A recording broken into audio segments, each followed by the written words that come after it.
callers. Quiznos 5, 4, 3. Quiznos. Toasty. By participating Quiznos for a limited time. Submit your own 543 music video or song and enter for a chance to win $5,000 at Quiznos.com.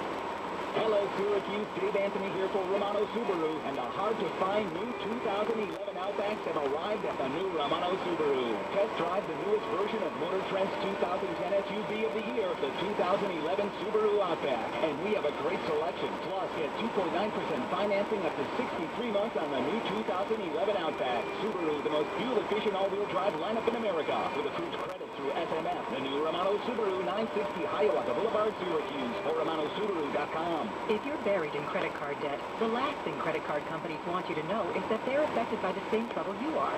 The only difference, they can get the government to bail them out, and you can't. For other secrets they don't want you to know, call Consumer Debt Advocate for free information at 1-800-995-9161. Again, for must-have free information towards settling your debt once and for all, call 1-800-995-9161. 1-800-995-9161. 1-800-995-9161. Radio 620 WHEN, Central New York's home for Fox Sports.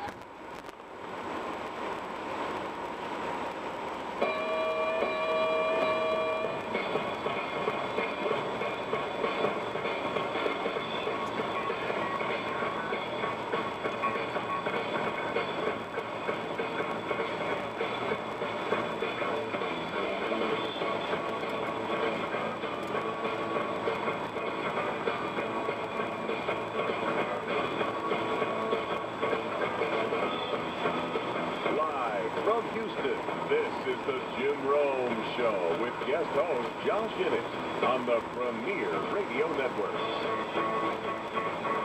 Oh, yeah, you found it. The Jim Rome Show. As the man with the fancy voice said, my name is Josh Innes, live from the facilities of KILT Radio, Sports Radio 610 in Houston.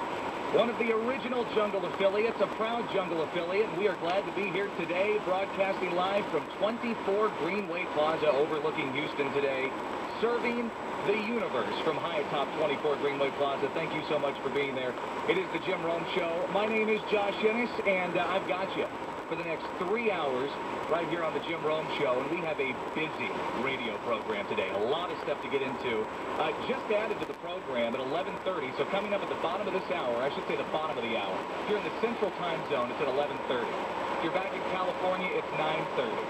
And doing the math, that would be 12:30 over for the East Coasters. So at the bottom of this hour, Nolan Ryan will join us. The Express will join us. President of the Rangers, now owner of the Rangers, a Hall of Famer. He'll join us on the program at the bottom of this hour. His Rangers are hot. They're really good, and they're not going away. So we'll talk to him about that.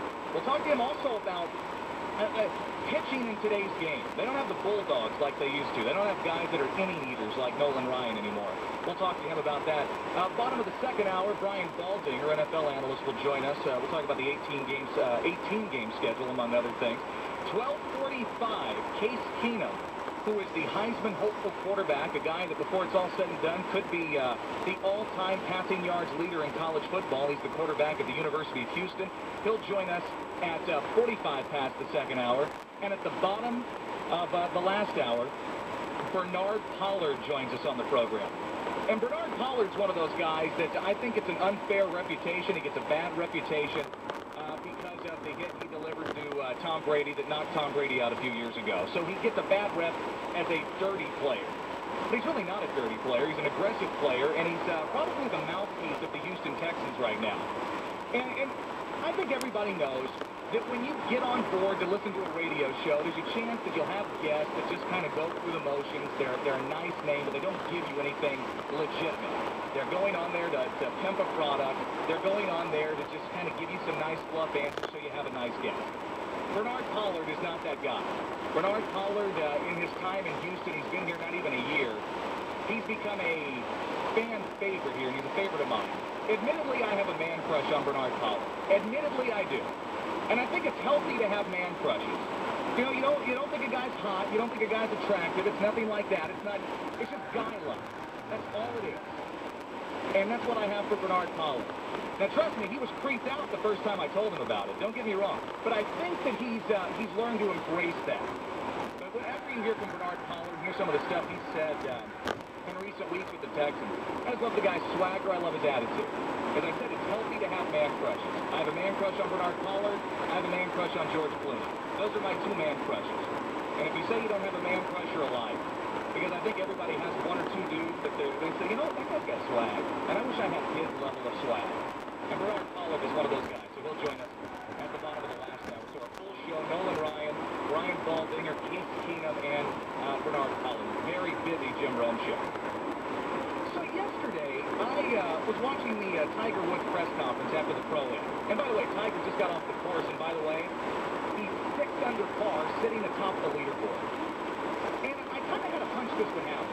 And I know it's easy to get on the radio right now and come onto the national audience and say, hey guys, yesterday I really thought that Tiger was going to have a big day today. I really felt good about it. And I watched this press conference yesterday, and watching that press conference, you got kind of an idea that Tiger is not over his divorce, but now that it's final, he's starting to put the pieces back together. Think about Tiger over the last 6 months, ever since his initial press conference. He's had the longest winless drought of his career. He's missed cuts. His driving and putting stink. He parted ways with Hank Haney. He's only broken 70 now twice in his last 18 rounds. And he shot that abysmal 77 at Bridgestone. And even as bad as all that was, he still has 2 top 5 finishes in majors. A lot of people would like to have that. Must be good to suck that bad to finish top 5 twice in the worst year you've ever had, both emotionally and physically on the court. And going into the Barclays, there were critics that were saying Tiger wasn't going to do it. He wasn't going to get it done anymore. How can he just turn it on now? He hasn't been very good for the last 6 months. Why now? But I was one of the ones who yesterday said that I think, after watching his press conference yesterday, that he was going to turn it on. He had a different vibe about it. And there's some other people who echo that sentiment. Most players on the tour said yesterday they feel like Tiger's going to regain his form. Some said it would be this weekend. Like Heath Slocum, quote, maybe he knows where he's going from here. It wouldn't shock me if he played really well this week. Well, he's playing really well. Mick Elliott from Fan House says, quote, expect to see him as a contender. And most people expected a bounce back, a rebirth, a new beginning. Well, 6 under after day 1's a pretty good beginning. And Tiger Woods